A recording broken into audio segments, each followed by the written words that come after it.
for 180 million years. They ruled the earth, giants that shook the ground and hunters that owned the night. Then, in a single day, they vanished. Or did they?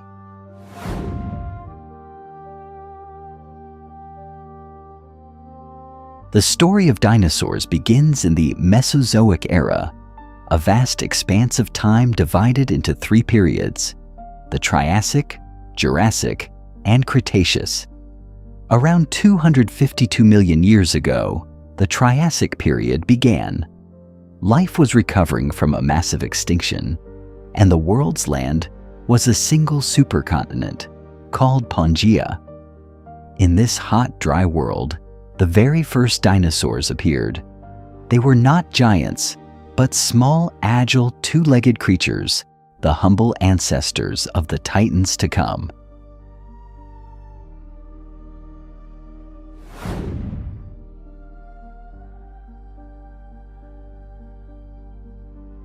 Welcome to the Jurassic Period. Pangaea began to break apart, creating new seas and changing the climate to be more humid and lush. This created a paradise for plant life, and with it, the rise of the true giants. The long-necked sauropods, like the towering Brachiosaurus and the immensely long Diplodocus, dominated the landscape. These gentle herbivores were the largest animals to ever walk the earth.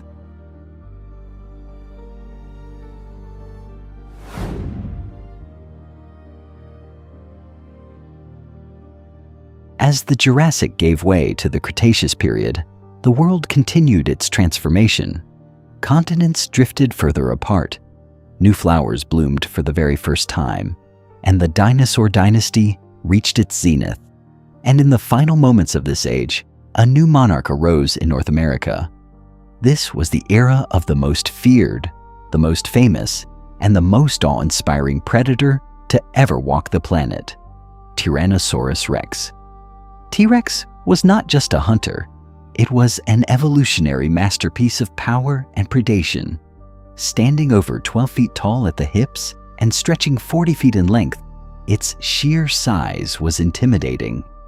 Its massive skull, nearly 5 feet long, was more than just a housing for its brain.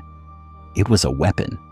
Powered by immense jaw muscles, it delivered the most powerful bite force of any terrestrial animal in history, capable of shattering the bones of its prey with a single, cataclysmic crunch. And what of its famously small arms? They were not a weakness. Muscular and equipped with 2 sharp claws, they were likely used to hold struggling prey close or to help the massive animal push itself up from a resting position. Every part of T-Rex, from its forward-facing eyes that gave it excellent binocular vision, to its keen sense of smell that could track victims from miles away, was perfected for one purpose: to be the ultimate survivor, the undisputed, absolute, and eternal tyrant king of the dinosaurs.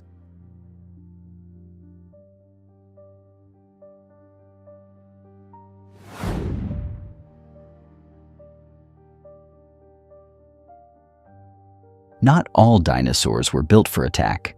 Many were built for defense.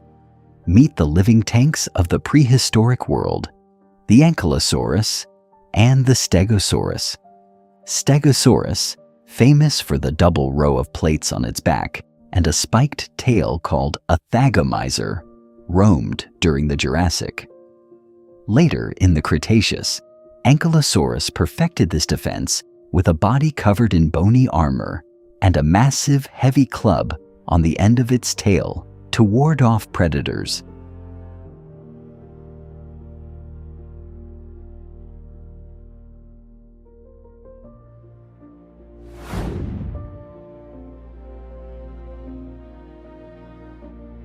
During the late Cretaceous, the landscapes teemed with horned-faced dinosaurs, the ceratopsians.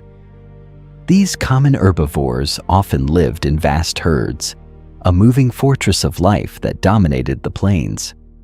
The most iconic among them was the Triceratops, a creature of immense power, weighing as much as a modern elephant.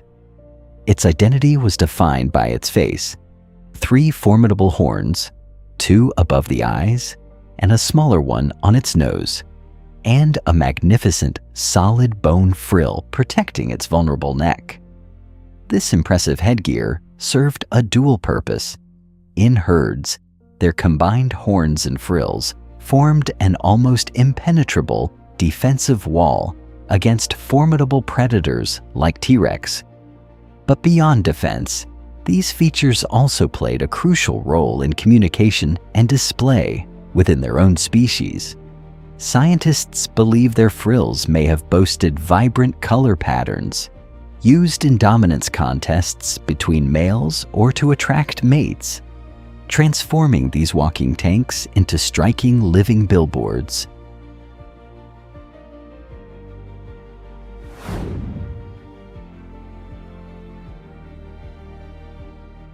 Not all Cretaceous killers were giants. A new breed of predator, the Dromaeosaurs, better known as raptors, relied on speed, intelligence, and specialized weaponry. Their most famous feature was a large, sickle-shaped claw on each foot, a devastating tool used not just for slashing, but to latch onto and pin down struggling prey. Modern science reveals they were also covered in feathers, not for flight, but for balance during high-speed pursuits, and likely for display within their packs. Resembling strange, predatory birds, it was this pack behavior that made them truly formidable. While the famous velociraptor was only the size of a turkey, evidence suggests they and their larger cousins, like Deinonychus, hunted as a coordinated team. Using strategy and communication, they could isolate and overwhelm animals many times their own size. The raptors were the intelligent assassins of their world, proving a sharp mind and a specialized claw could be just as deadly as the crushing jaws of a king.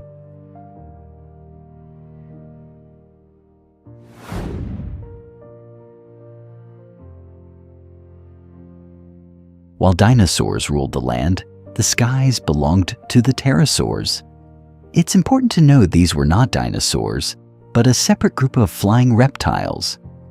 From the seagull-sized Pterodactylus to the gigantic Quetzalcoatlus, with a wingspan like a small airplane, these creatures soared the Mesozoic skies, hunting for fish and small animals below.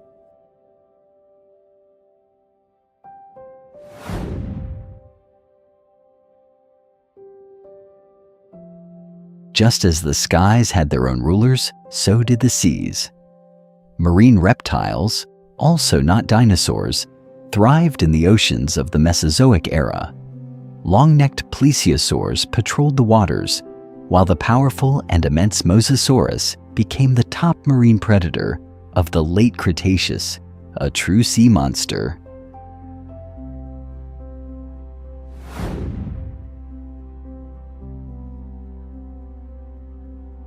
Around 66 million years ago, the 180 million year reign of the dinosaurs came to a sudden catastrophic end. A massive asteroid, estimated to be 10 kilometers wide, struck the Earth in what is now Mexico.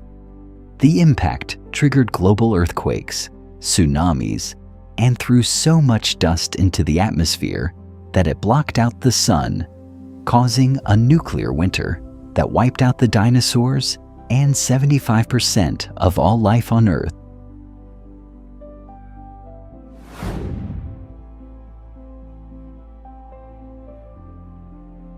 But did all the dinosaurs die? Not exactly.